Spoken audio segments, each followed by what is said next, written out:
So one thing that I always love to ask when I start all of these coffee talks, and anybody who's ever attended probably knows, Lance, how do you take your coffee?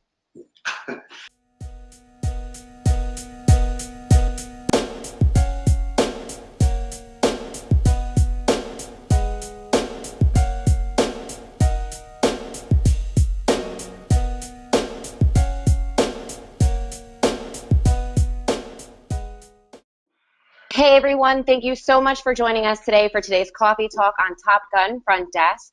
Our special guest today is Lance. He is the Vice President of Easy Hair Pro. He has impacted the salon and spa industry since 1991. Not only has he been keynote speakers, he's been in international training that's been impacting businesses worldwide, but he is also the only one out of 600 certified by the dream coaches in the world. Lance, you've been super busy. Yeah, I'd like to say I have a full plate at the buffet of life. For real. Absolutely. I'm going to make adjustments here. Yeah, no problem. Definite full plate, without a doubt. I actually aborted the word busy from my vocabulary this summer because busy is an excuse for everybody. How you been? Busy. How you been? Busy. I think everybody's just busy being busy. So it's no longer a part of my vernacular, but I do have a full plate. Well, then I'll rephrase that. You have a full plate. Indeed, indeed. So I'm just trying to get this sorted here. No problem. You look good to me. Okay, good. You look good to me as well. Perfect, all right? Perfect. Good. We're in good-looking company. Oh, I love it. So one thing that I always love to ask when I start all of these coffee talks, and anybody who's ever attended probably knows, Lance, how do you take your coffee? Well, I'm a big purveyor of all sorts of coffee. However, for the most part, it's either bulletproof or black. Interesting. Is there like a specific brand that we prefer? Kind of isotropic, usually coffee that's mountain grown, medium roast, single origin, and microtoxin free. Bulletproof is good, but there's others as well. Three Sisters, Kicking Horse, a lot of stuff out there. Okay, wow, I think you are probably the very first person we have ever had on this coffee talk that knows his coffee and can describe it the way that you just did. I actually funny thing, I take my own coffee on the road. And it's funny, we do seminars all around the world. Yeah, and we do seminars all around the world. And the funny thing is, I have somebody under my desk right now that's messing with a microphone. Sorry. See that? Wave. There you go. Ah, I love it. So here we have, we serve coffee for everybody, but I have my own coffee. I have my preferences, Very nice. I think I'm going to have to start coming up with my own personal preferences. You know what? I'll bring you some coffee when we come to Arizona. Perfect. I'm looking forward to that. And hopefully I get to be your assistant again this year. That would be lovely. We'll be a nice team together again. Yes, yeah. So I know that we're here to talk about the front desk. So can you tell us what the traditional role of the front desk is?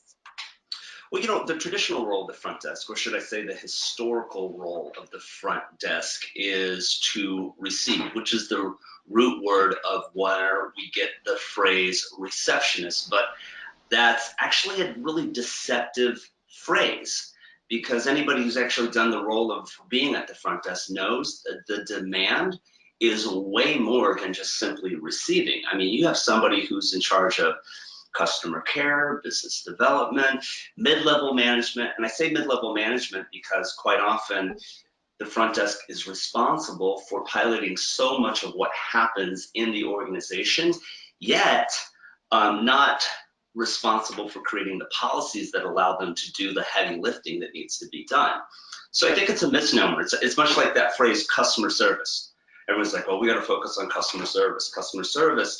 And I got to tell you, I'm here to disrupt this whole idea of customer service, because customer service is on the totem pole of experiences at the very, very bottom.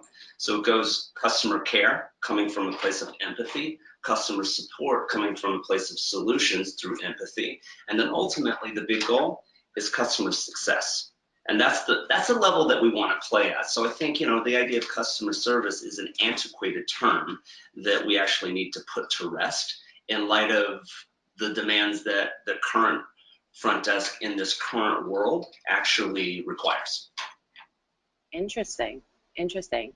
Mm. I like that concept. So let me ask you this then. I know that we've probably all heard it before, and it's something that I even used to say myself when I worked in the salon and spa industry was, you hear my front desk is really the heart of my salon, it's the heart of my spa or my overall business. So why is that role so important, especially with you saying like, these are the traditional things and these are the things that we're looking to change? What is it that makes that role so important? Yeah, it's a great question, Tanya. It is so important, and I'll tell you why. Your front desk is going to interact with the customer a minimum of 4 times for every one time a service provider actually performs a service, right? So you have a Okay. 4-to-1 ratio going on right there. Now, in Top Gun Front Desk, I do a 9-week certification program for front desk. And what's really interesting is we discovered the 5 other hidden touch points. So there's 9 touch points. So now you got a 9-to-1 ratio. And I hear this all the time. I hear, well, the front desk is the heartbeat of my organization. And I think, that's really ironic, because if the front desk is the heartbeat of your organization, that means the people running it are the heart. And yet the front desk is the first to catch the heat when something goes wrong, and the last to really get the credit when anything goes right. So, I think that's a heck of a way to treat your heart. In my estimation, I think a lot of organizations might have metaphorical cardiovascular disease that could probably benefit for some clean eating and some exercise. We call that training, but healthy organizations just call that a way of life. So that's what I find really ironic, is everybody says it's the heartbeat of my organization. And then when you think about it, if you have a minimum wage employee, right, because numbers tell you what emotions will not. You have a minimum wage employee working the front desk for 40 hours, it's costing that organization $1,800 to $2,800 a month, and that's not even fully burdened. And yet, front desk is always overburdened, undertrained, and underappreciated.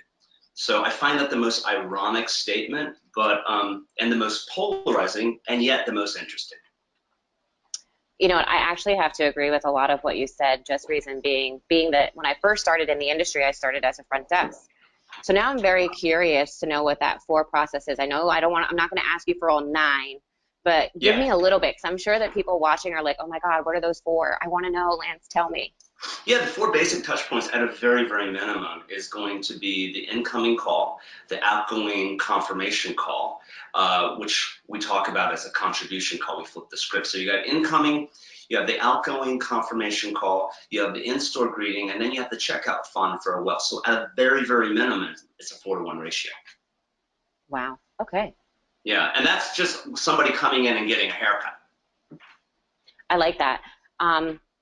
I think that that's going to actually be very good for us here as well, just because we do get a lot of inquiries about how we can really turn that front desk from that cost center and really turn them into a profit center. And I feel like those 4 points that you just mentioned are something that can easily be introduced into just simple conversation when talking to different business owners. So hopefully everybody watching today was able to at least pick up on that. And we have so much more stuff to go through today. Yeah, if not, they can rewind. They can rewind, yes. Friend. That's your greatest It'll be friend. available eventually, absolutely. Yeah. So how would you say that this role has evolved throughout years, being in a front desk? What's caused that role to evolve? So why does it evolve? How did it evolve? Well, that's a great question. I think it evolved from some supply, demand, and competition. And when you look at supply, demand, and competition, all your customers work on a very fixed time budget. And I spoke about this on stage last year, that time is really the new currency. And studies show people would rather spend more money to get a better experience and the same result in less time. So if you're great at what you do in this industry, you'll see your clients 10 times a year. That's once every 5 weeks. The demands of the customer, as well as the demands of the salon and spa industry, have actually increased, while the supply of time, according to the customer, has really decreased, making it so much more important for the front desk to be able to facilitate great customer experiences and really leverage the time in between experiences to make sure that all interactions are vital, interconnected, and grand. So let me ask you this then. as part of that experience that you're describing, because clients will spend more, and that's something that I always eat, breathe, and I teach all the time here. And it's actually a class that I'm going to be teaching at CME. It's all about the client experience and how clients will spend more money based off of an experience. So I agree with that 100%. What do you find works? Because I know that you teach a class yourself and you do a certification. Give me one thing that's like absolutely proven that can absolutely assist with that client experience for everybody watching today that they can kind of implement and bring back to their front desk. Well, there's so many different things, and really, it's all about a skills-based system, And my definition for system is save yourself time, energy, and money. It starts from the minute the phone call rings. How do you reduce time, increase value, and get the customer what they need? But one of my big pet peeves, and not just mine, but customers, when we've surveyed customers, is when they call and they're asking, for instance, they're asking about the price of a service. There's only 4 reasons people call. They're asking about service, prices, location, hours, directions. It all falls into those 4 buckets. Makes sense. Quite often, a front desk employee will go into this verbal menu. How much is a body massage? Okay, well, it depends if you want a neuromuscular massage, a deep tissue massage, a Swedish massage. We can do a couples massage. I mean, are you kidding me? So, the reason people call is because, one thing, they're interested in receiving the service. So I teach something called level 4 listening. So you're listening to what's being said, what's not being said, and really trying to do your best to get the client to their goal. So the easiest way to do this is something I call QAC, QAC. You ask a question, and you don't answer the question with a question for the purposes of evading the actual answer. You do it to get clarity so your answer can be customized. So in other words, and then you move them to their goal. So in other words, if somebody says how much are your body massages, rather than going into this verbal menu, because most likely they can look at prices on your website. They're calling because they're interested. The question, answer, close technique is to say, okay, were you looking for 30, 60, or 90-minute massage? What sounds best for you? They might say, well, 60. Okay, fantastic. Now, would that be for you or for someone else? They might laugh and go, actually, I was just looking for me. Great. Well, those start at 85. When would you like to come in for your massage? The beginning or the end of the week? What sounds best? The whole idea is motion, moving people forward, right? So listening to, because remember, everybody works on a very fixed time budget. So if they're calling you, the reason they're calling you is because they're interested. You need to listen to what's being said and not being said to close the gap between where they are and where they want to be, and do it expeditiously. But to do that, you have to have a skill. You have to have a system. So that's one of the many skills that we put in everyone's toolbox. Is called the question, answer, close, otherwise known as the quack. I actually really love that concept, and it really goes back to, especially in my age group, being a millennial. I think I almost just hit the peak there, so now I'm sharing my age a little bit. But it would take a lot for me to pick up the phone and call and inquire about a service because, I do everything on my cell phone. So I actually love that concept. If I'm calling in, I really am looking for that direct kind of tailored description for me. So I love that idea.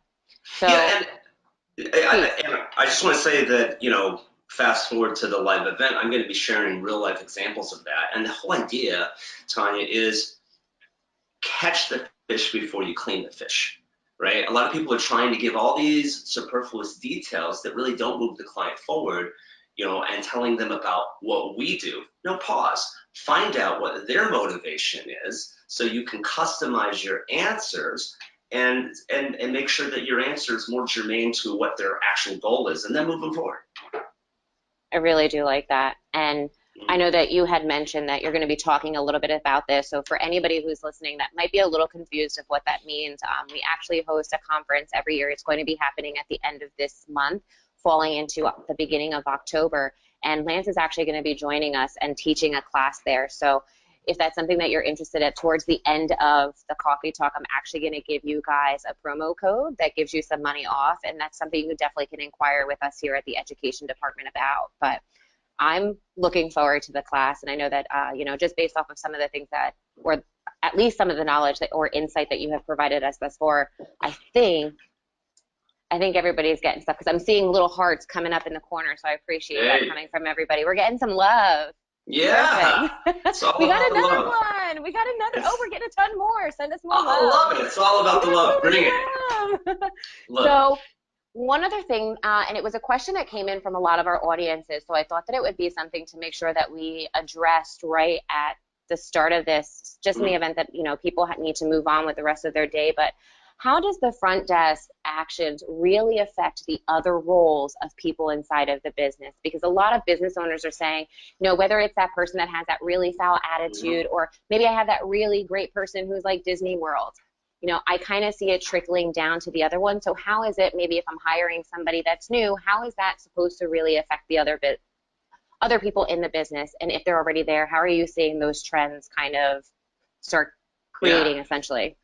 Well, I always say that nothing happens in a vacuum, which means that when you change one thing, you change other things. There's always a butterfly effect, right? So when you consider how much, and when you consider how many interactions the front desk has, not just with the customers, which we've talked about the 4-to-1 and 9-to-1 ratio, think about the interactions that the front desk actually has with the team members.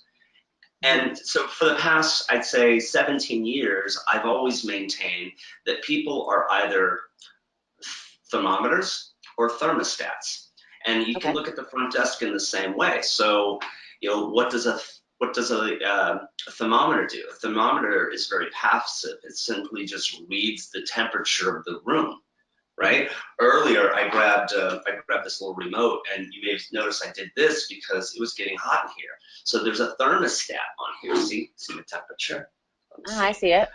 Yeah. So the neat thing is, as human beings, we can choose to be one of two things, and that goes for the position of the front desk as well. To answer your question, you can be a thermometer, read the temperature, really be passive, or you can be a thermostat. You can set the temperature, the tone, the pace, the tonality, the rhythm, the cadence of everything that happens in that organization can really be set by the front desk, particularly when you consider exposure gives way to influence, and there's no other position in the salon industry that has that kind of exposure. I got to tell you, we talked about this $1,800 to $2,800 a month for a minimum wage employee. That's the lowest hanging fruit in this industry. And it just hasn't been activated in order to turn a cost center into a revenue generating profit center. That's the thermostat. Okay. So let me ask you a question then. How do I train to find that? How do I train, or how do I hire or train for that front desk role to find either, dependent on those two different things that you mentioned? How do I try to train for that? I would say, first and foremost, it's a hiring function, then a training function, and then a coaching function. So hire right, train right, and coach right. So first and foremost, hiring. Here's the biggest mistake organizations make. And I've been in this industry for 20-something years, right? Mm-hmm. Usually at the front desk, what they're doing is, again, they're hiring a receptionist. And it's disingenuous because the position requires so much more. So what you really want to hire is you want to hire a salesperson with the ability to multitask. Because if you can sell the appointment, you can sell the apology, you can sell the gift card, right? Are you picking up what I'm throwing down? Yes. Yeah, and in my estimation, it's really tough to be a good salesperson and a bad communicator. And what you ultimately want at the forefront of your organization, you got that person who is the voice, the face, the pulse, and like it or not, they are the brand of that business. Make sure they are an excellent communicator. Quit hiring receptionists. The Container Store has a policy that I think all of us could really adopt, and it's really effective. If you're not familiar with the Container Store, I'm not. It's amazing. They sell. That's why like my facial expression changed. I'm like, okay, what is this? It's this amazing place, and the thing is, you've never realized how much you need boxes to put your boxes inside of boxes until you go into this box and they have other things. But what's really amazing, if you want to see organization meet inspiration at the highest level, go to a Container Store. It'll blow your hair back. And what they've done, which is so unique, is they've adopted a policy that one great person is equal to 3 good people. So what they do, and this is really interesting, they hire one great person instead of 3 good people. They're able to take that one person, pay them twice as much, train them, and their turnover in an industry that has the highest amount of turnover is almost nothing. So that's the hiring, and then that's the training piece. And the coaching piece is really about maintenance. One of the things we talk about in front desk training is prevention, retention, recovery, and maintenance. The coaching is really about that maintenance piece and that improvement piece. So you train somebody on a skill, and then you hold them accountable with the goal. So I hope that covers the gamut right there. It does. Now, one thing that I always struggled with when I was in the industry, and I know that, with us talking about front desk training, when it came to maintaining, right, for the front desk role, is that something that, how frequently should managers and owners or whoever is responsible for that role of maintaining the front desk and keeping them educated on all of the processes and making them aware of things, how frequently would you really say that should be done? Because that's something I personally had a hard time with. Because the day-to-day gets to you. You have your own things to do. Absolutely, and life is, and then we go back to this whole idea of busyness, right? There's business versus busyness. And to answer your question, FOC, frequency of communication, is a leader's best friend. And if you're waiting once a month to have a meeting with your team, you've waited way too long. I believe in daily huddles. So I believe in weekly meetings, daily huddles, and then monthly company-wide meetings. And all of us are guilty of being busy, right? So your daily huddles, though, that's where really you're setting your thermostat. And it only has to be 10, 15 minutes. You celebrate your wins. People want to work in a place where they're celebrated, not where they're tolerated. And so you want to celebrate your wins, give people a moment in the sun to determine, how they were able to affect that particular result related to a particular skill, share it, talk about what the specials are. Think about it as, and I want people in this industry to begin really thinking about their teams instead of a staff, because I would say if you have staff infection, right? So I love that. You really want to begin thinking about your employees as a team. What's the difference with that? It's more than just semantics. A team shows up for the mission, not the money, right? And in order to do that, every single day, you need to be reminded of what that mission is. Like, we're going into football season. I want to, and think about this. There's not a single team that's going to march out onto the field and get to the stadium 5 minutes before their game putting on their lipstick. Are you kidding me? Right? You're going to meet, you're going to huddle, you're going to talk about strategy, mentally, physically, emotionally. This is what drives us as human beings. This is what makes sure that we're interconnected. So if we want to vibe at the highest level and impact, affect, and influence other human beings, because that's what we should be doing, is influencing behavior. Because at the end of the day, you're either inspired or you're expired, right? And there's no in between. There's no in between. So if you're gathering your front desk and you're doing a 10, no more than 15-minute huddle to make sure everybody is inspired, on fire, and ready to rock to the top and roll to the bank, you're going to see a drastically different result. Again, but it comes down to a skills-based system. Not everybody knows how to have a huddle. It's more than just getting around and talking. It shouldn't take any more than 10 to 15 minutes. So I think that's how we do it. And yeah, and if anybody wants to know how to do effective huddles, we also have a system for that as well. I like that. Because, at the end of the day, when I used to meet with my team, we really did, we would talk, but you didn't know how effective it was. So that would be excellent to hear what those, if anybody's out there, all the little hearts still coming through for anybody who's interested, so that, we got a ton more. Every time we mention these hearts, Lance, we're getting more. Yeah, I love it. Coffee talk over. All we want is hearts. Done. Just send us tons of hearts. I love it. Share the love. So one thing that you mentioned that is kind of sticking with me in the back of my mind when I'm going through that hiring process for my front desk and maintaining and training them, you said one of the key things was sales, finding someone with some type of sales experience. So how would you say, because there's two types of salespeople, Hmm. right? There's that person who's passionate, loves selling, but it's from a genuine place. And then you Hmm. have the other person who is a seller and it's just like, I want to sell, sell, sell, sell, sell, sell, sell, right? Yeah. That typical. So where is the common ground when I'm like going through that interview process? What's the right person for me to, the right fit for that role based off of that Yeah. one criteria? Because I know that we focused on it a little bit.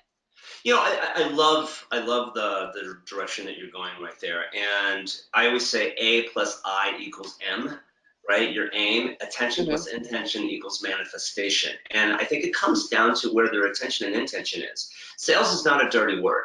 I think just like talk isn't cheap, people cheap and talk. Hmm.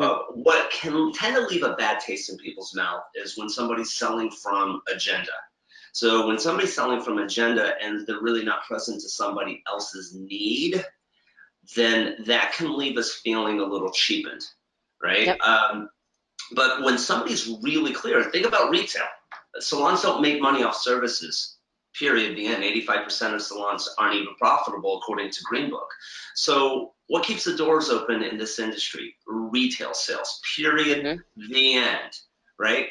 And when you think about retail sales, if you believe in what it is that you're selling, then you should be unapologetic about selling it. You should be passionate, you should be knowledgeable, you should be intelligent, and you should understand the benefits and the problems that this particular product or service solves for somebody. So, I mean, and I think that's where integrity comes in. You have to believe in what you're doing, and once you believe in it and you know that whatever it is that you have is going to solve a need for someone, then you need to be completely unapologetic. And the way that we teach sales is through education. And Yep. if anyone's taking note, just know this. When you find somebody who's passionate about sales, this will always be a barometer within them. They will be 100% committed and they will be 200% unattached, right? Hmm. And period. That means if you take home this shampoo and you take home this product or this skincare, okay, I'm really passionate and I'm committed to helping you solve whatever issues you've communicated to me based upon our previous conversation, Conversation. Yeah. right? Because it has to be based upon an expressed need. And if you take it home, fantastic. And if you don't, it doesn't change my life whatsoever. That's the type of mentality, and that's the thing that takes sales from something being kind of dirty and icky into something that you know actually impacts people's lives. So with that being said, then being retail is supporting a lot of the sales in the salon and spa industry. Would you say that that is a goal that needs to be set for front desk? And if not, what are some of the things that businesses can set goals on for front desk? Because that's another struggle that businesses Oh, have, right? absolutely. I can do tons for service providers, so services, upsells, add-ons, but for the Yes. front desk, it's a little bit harder. Well, it's harder for a couple reasons.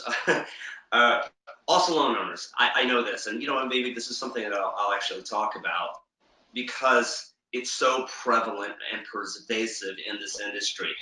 People see the opportunity, they don't know how to really connect the opportunity with the proper skill set and then close the gap. So quite often, salon owners will say, hey, listen, front desk, I'm going to pay you a commission for all the retail that you sell, right? Okay. However, it's like the Willy Wonka movie, like no good deed goes unpunished. True. And as a result of what happens, now the salon owners try to incentivize the front desk by giving them commission, but what they don't realize they've created is they've created a hostile environment where now you've pitted the front desk and your service providers against each other in a way where they're now competing over who gets the commission. And Huh. that Interesting. that never works. And you know, at Top Gun Front Desk, we think about top line incentives that really give the front desk mental and emotional ownership and really get them thinking big picture instead of individual. So they're really supporting the service providers. So that's part of the problem. To your other part of the question around goals, you want to definitely set goals for every area that involves performance. So Okay. you have service, you have retail, You have pre-booking. I mean, that's the holy grail, those three: Yep. service, retail, pre-booking. And then you have your other things such as promos, gift cards, monthly specials, etc. So my rule is this, and I think everyone can relate to this. You want to set a goal for every skill that they've been trained on. So if they've been trained on a skill on how to increase services, that should be a primary function, as well as how to increase retail, how to increase pre-booking. And it's not just the job of the service provider anymore. Think of the customer as the basketball. When you get the ball, it's up to you to rebound, to pass, or to score, right? So absolutely. Definitely. So everybody's accountable. The service provider might be responsible, but everybody's accountable. So if they're trained on how to affect the holy grail, service, retail, pre-booking, as well as all the other stuff, there should be goals for each of those, because goals are what really closes the gap between the skill and the result. I've never said that before. I got to remember what I just said. That was good. I like that. That was Somebody good. write that down and send it back to me. Yeah. You know what? We'll ask everybody, go ahead and write that into the chat, so this way we can send it to Lance after. And we're getting more hearts. Everybody loves you, Lance. Oh, thank you. I love you back, but not in a weird way. So how would you then reward the front desk for reaching their goals? Oh, great question. We actually can spend 3 hours on that. But to give you an idea, for instance, let me just take pre-booking, right? It's the easiest one that I can really describe. If you take pre-booking, first and foremost, figure out what your benchmark is as a whole. So as a whole entire salon, and by the way, pre-booking is not a rebook. There's a distinction. If somebody leaves the salon and then they call, they rebooked. A pre-book is a commitment that happens before they leave the salon. So you want to find out what your benchmark is. Hypothetically, let's say you're at 45%. Okay. And now you introduce the skill. It's funny, like some people will set a goal without introducing a skill. So find out where you are, introduce the skill. Now you have the skill to affect pre-booking. Now set the goal. If you go from 45 to 50, 55 to 60, 65, what you can do is you can start off with $100. And when you go from 45 to 50, you can take that $100 and divide it by the amount of time your front desk people are working, right? And $100 is really, really nothing. You might end up giving somebody 45, another person 55. Now you can go up to 125, 150, you can go up in $25 or $50 increments for every 5% increment you increase per month. That is definitely an incentive to hit my goal. Yeah, definitely. As a front desk associate, just going to say that. Yeah, and it's one that doesn't put you in competition with your team, right? So you can't put your front desk in competition with your team. You have to actually position them to really support the overall goal, the end goal, the big picture. And all the skills need to relate to that, and all the incentives and the rewards need to be attached to that as well. So it needs to be really well thought out. And I think that's quite often the challenge. Sometimes in this industry, it's fire, ready, aim. People don't really, fully think about the impact. Everything has a butterfly effect. So I know that you said, or you mentioned, introducing a skill. Would a script qualify as applying them some type of skill? I love this question. Okay. So, let's talk about scripts. All right, everybody, you ready? Let's talk about lots of hearts. Baby. We need to know that everybody has your attention. Let's see if we've got some hearts coming. We got hearts? Okay. We have tons of hearts, Lance. Yes. Beautiful. I love it. Bring it. So yeah, you know what? Scripts. Let's talk about scripts. Every movie, and here's my full and complete answer. So listen to the whole thing because it's really balanced. Because where I start might not necessarily be where you might think I end. So I'll say this. Every movie that ever made you laugh, cry, or root for the protagonist or root against the antagonist started with a script. However, and this is a huge however, it started with the script. However, the actors, being the artiste, actually had to add the emotional component, and that takes skill. This is really, really important because if you're taking note, information plus emotion equals retention. I'll say that again. information plus emotion equals retention. So I think a script is a great place to start, and I want to boldface, underscore, and italicize the word start. The problem is if all you do is give your front desk scripts, it's so linear. Now, what happens in the event that something unexpected occurs? Well, wait a minute, that's not in my script, right? The beautiful thing about being front desk is it's a very cerebral position. You have to be able to connect lateral thinking and really be able to, your pattern recognition system has got to be on fire. Your radar has got to be tweaked. So you've got to be part like fighter pilot and part air traffic control. You have to take total command. So I'm just so attached to a linear script. When something goes wrong, I don't know how to get myself out of a tailspin. Now, conversely, and remember I said scripts are a great place to start. Now, that's a start. Now, when you arc over to where we really need to be, which is a skills-based system, when something takes a left or right turn, you have the skill and you have the system to be able to pivot, to keep your center, to make your move, and to respond in such a way to create the experience, because you're okay if something goes off script. It's okay. Yep.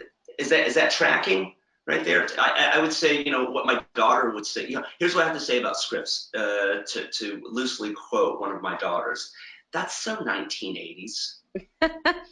Oh my God, I feel old.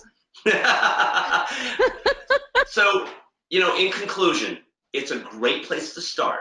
If you have scripts, okay, fantastic, as long as they're effective scripts. Everything, art is one of those things that usually starts with an idea becomes a script, and then takes the artist to really bring the emotional and the skill to it. That's all I'm saying, is you have to have something more than just a script, because it's too linear. You have to be able to have lateral thinking. So if something unexpected happens, you can dance with it and still affect the result that you want to affect. Right?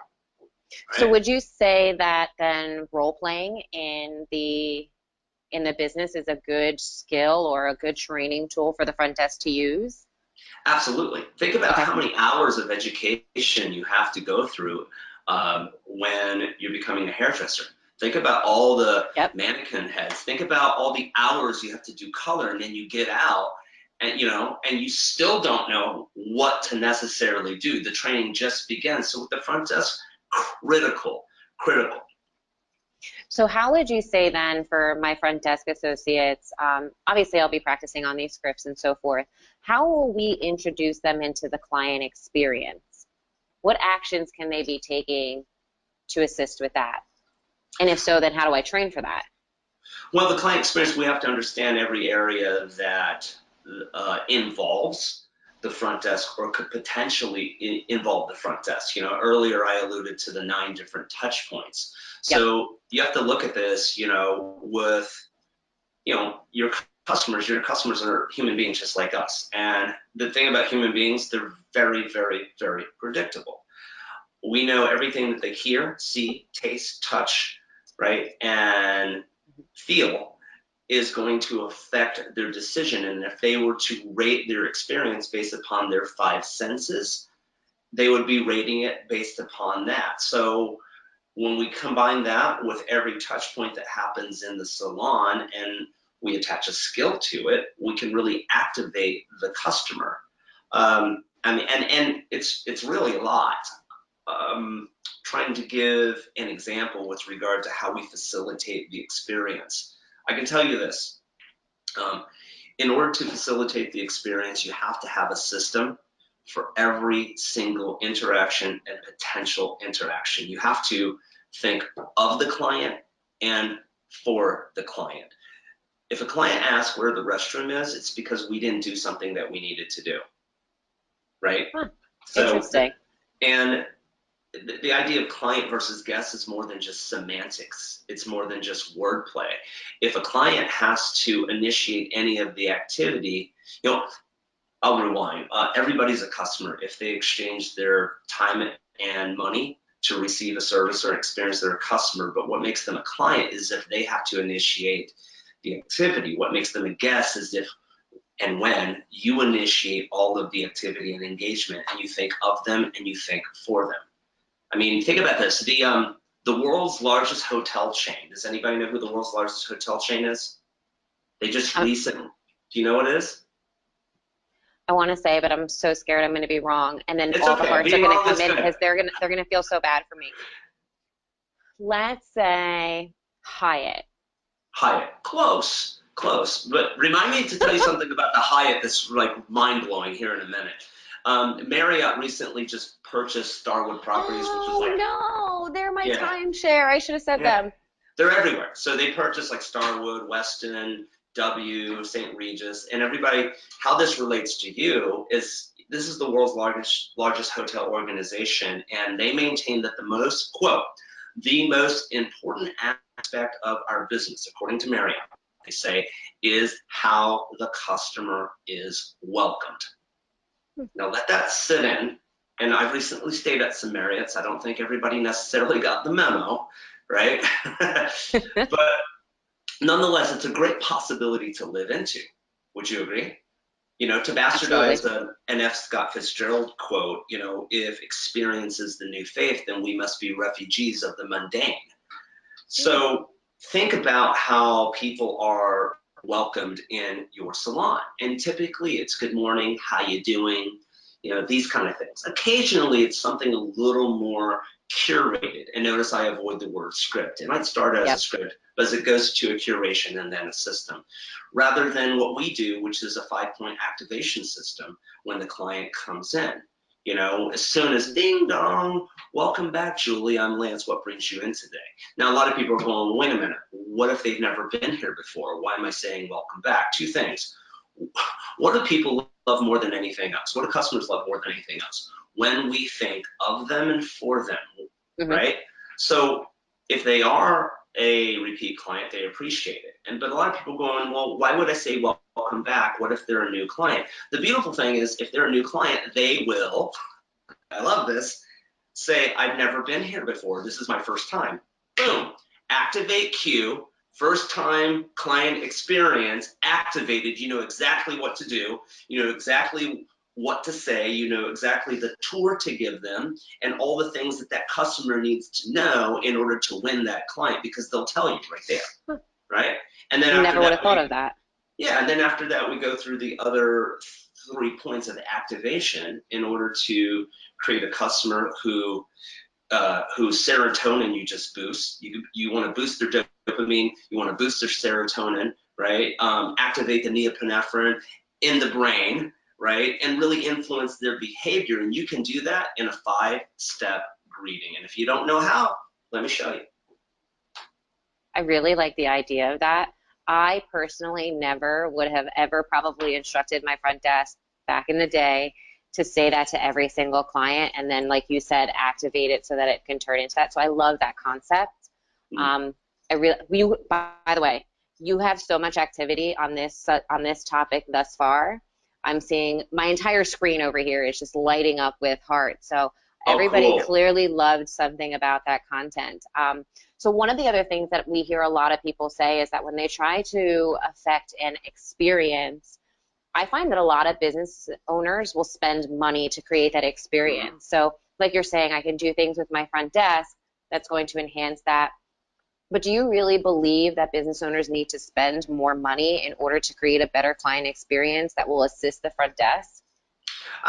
The short answer is no. And the full-on answer is think about the amount of time, effort, energy, and money spent to train your hairdressers and your estheticians. You know, I mean, nowadays any esthetician, and I might step on some toes, and if I do, I'm just being honest. So any esthetician worth their salt at this point is spending $4,000 for microblading classes, but it's spending $4,000 to $6,000 learning how to get certified in all these different things. You know, any hairdresser is making sure that they're getting certified in advanced techniques with regard to how to apply color or how to use extensions to amplify, extend, shape, cover, and do chemical-free color. So when you think about artists in this industry, you have to invest in your art. And when it comes to the front desk, the investment is more, and again, A plus I equals M, it's more the attention you pay to it, the intention, right? And then the manifestation of the actual result. It will require you invest time. It will require that you invest your intention and that you set goals. So you will have to spend. It won't necessarily be a lot of money, but you know what? What is your business worth? For me, when I'm looking at the front desk and I'm looking at the fact that they're engaging with the guests 4 to 9 times for every one time a service provider engages with the same guest, I'm going to put my money where the exposure is. So when I get the greatest amount of exposure, which is the front desk, but I'm also, in all fairness, I'm going to train who I have. And then whenever I do have to hire somebody, again, I'm not going to hire a receptionist. I'm going to hire somebody who's passionate about this business. I'm going to hire somebody who loves to sell, has the ability to multitask, and I'm going to make sure I put them on a wireless headset. I'm going to take the chair behind the desk. I'm going to burn it, right? Every front desk associate watching this right now is like, Lance, please stop. Like what? Yeah, and I know. But listen, I want you to get something, right? You see your guests 10 times a year. If you're great, that's every 5 weeks. If you're great. So when that guest walks in the door, you should stand at attention. You should smile, be enthusiastic, give them level eye contact. What you don't want is some 19-year-old bubblegum chewing part-time college student looking in their computer, talking into the screen while sitting down. That guest deserves you to stand at attention and show them some respect. So find somebody who loves the position, find somebody who loves people, find somebody who wants to engage, who wants to teach, who wants to educate, who wants to facilitate. Because in this day and age, and I want you to get something at some point, right, between robotics and AI and the cloud, all right, we can automate a lot of these functions, but what we can never duplicate is the human experience. You may as well learn how to facilitate the human experience or you will be replaced, period. The end. That is you're getting, Lance, you know how much love you're getting right now? Again? We're gonna get this love. Where? This is excellent. Excellent. Oh, cool. Well, if somebody wants to find me, do me a favor. If anybody's on Instagram, find me at Lance Courtney, and then let me know what you thought about this conversation, because I'm just riffing about things that are really passionate, because I think mediocrity is a disease that is so predominant in this industry. We just show up and we react, and and we don't really train the people who have the most exposure to really grow their teeth and sink it into the experience. So if you like what we're talking about, find me on Instagram. And I think I put a post up yesterday reposting that we were going to be doing this talk, and just let me know, because I'm glad that you're telling me, Tanya, but I can't see all the I know you can't see it, so I'm going to keep you involved. You're getting a lot of love. So I love that everybody is so attentive and really taking something back. So let me ask you, here they come again. So here, I want to ask you one last thing. Wait, we have like 500 and something people. What is this? We have a lot of people. I can't say I got that lights in my eyes. So we have a little close to 500 people that had registered for this particular coffee talk. So this is excellent. Awesome. We're getting so much. You've got half of that in love. So that's great. Yes. How do we do that? Is that how you do it? Okay. Yeah, the heart. The heartbeat. This is the heartbeat. I'm gonna have everybody do this. I think I'm gonna have everybody do. Does this look weird? No, I love it. Okay, good. Yeah, I'm gonna have everybody do that there. Okay. So what are 3 takeaways for all of the people watching today? 3 actionable items that the audience members can take back with them to their team. 3 actionable items. Well, one of the challenges I have is like just keeping it to 3, but I would say this. You can give me more. I would say this. I want you to think about this industry, and in particular the front desk, as the matrix, right? So what you want to do is you want to wake them, right? Okay. And then you want to train them, and then you want to coach them, and then after you've awoken them and trained them and coached You want to celebrate them. And why do I say celebrate? Because people want to work in an environment where they're celebrated, not where they are tolerated. And what gets rewarded gets repeated. And I got to say, I can get pretty verbose about the topic of the front desk and the industry as a whole. And there's a lot of things, but I will say this. I have a passion for people who work at the front desk who quite often can be underappreciated. It's one thing to say the front desk is the heartbeat of the industry or the heartbeat of your organization. It's another thing to invest the time and, if needed, money, energy, training to really show them. I always say talk isn't cheap, people cheapen talk. And to say that the front desk is the heartbeat of your organization, that might sound good to itching ears, but at the end of the day, how much time, effort, energy, money, and love have you put into it? So definitely awaken them, train them, coach them, and celebrate them, because it's all about generating the experience. And if you don't know how to generate the experience, it's systematic. It's something that's repeatable. It's not something that you just roll the dice and you drink enough coffee and you show up in a great mood. You have to have a system for every single thing that happens in your salon, from the way people are greeted on the phone to the way that confirmation call happens, or what I talk about, which is the contribution call, to the way add-ons happen, and to the way the handoff happens, to the way that you learn somebody's name. For those front desk people who have ever been like, what's your name again? Or you do the trick where you introduce somebody in order to get their name, and a lot of people just don't get it. You don't have a memory, you do a memory. And you do a memory when you've been taught how to actually learn that skill, and how you do the pass off and the upsell and the gift card and the checkout and all of these things in order to facilitate the experience. And here's what it means. I want you to take this away, everybody. It's not unusual for people who attend my front desk training webinar to start generating an average of $2,000 to $3,000 a week from the front desk. Now, if you consider the fact that it costs you $1,800 to $2,800 a month for one minimum wage employee, not even fully burdened, you got to think about this. That front desk should be making you money. And is money the goal? No, money is not the goal. Money is the reward you get for hitting the goal. And the goal is showing the what? The love. That's it. And you show the love by teaching, training, and celebrating. So I hope you take that away. Well, I think those are excellent points for everybody to take back. Was there anything that you felt, Lance, that you wanted to add to today's webinar before we conclude and say goodbye to everybody? No, I just want to thank everybody for their time, their effort, their energy, and attention. We're going to be, at the Millennium Experience. The Millennium Experience, yes. Yeah, I always look at it, and am I the only one who looks at this and it says speak time? Like I always, it looks like speak time, but it's speak TME, right? Yeah, the Millennium Experience. Absolutely. So, yeah, I'm going to be there. We're going to have a booth, Easy Hair Pro. We're going to be doing a class. We're going to be doing a little bit of stage time. Come say hello. Find me on Instagram. At the end of the movie Flight from Death,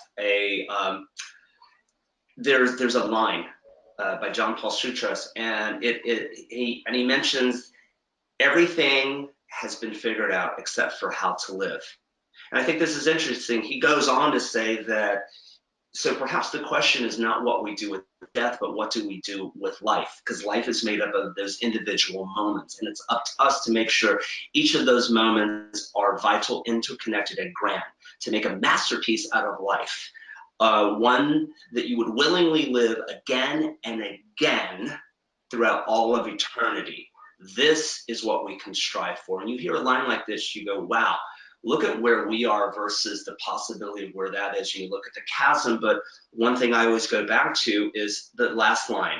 This is what we can strive for. And it's in the striving that makes us better. So at the end of the day, you can be better or bitter. You can be pitiful or powerful. It always comes down to one thing, and that's a choice, like the choice that you made to be here. So I want to thank everybody for being here. Excellent. Thank you so much for joining us, Lance. And you definitely left me inspired myself. I know that I am going, my brain's going to be rattling the whole time after we conclude today. I'm going to have so many things going through my head, and I'm sure that our audience feels exactly the same way. So I just want to go ahead and thank everybody for attending today's Coffee Talk. Please make sure to visit speaktme.com. If you use the promo code EDU100, you'll get $100 off of your ticket for the Millennium Experience. Again, Lance will be there. He will have his booth. He will also be teaching a class. So please make sure to come by and see him. And thank you so much, Lance. Thank you. God bless everybody. Cheers. Bye, guys. Bye-bye.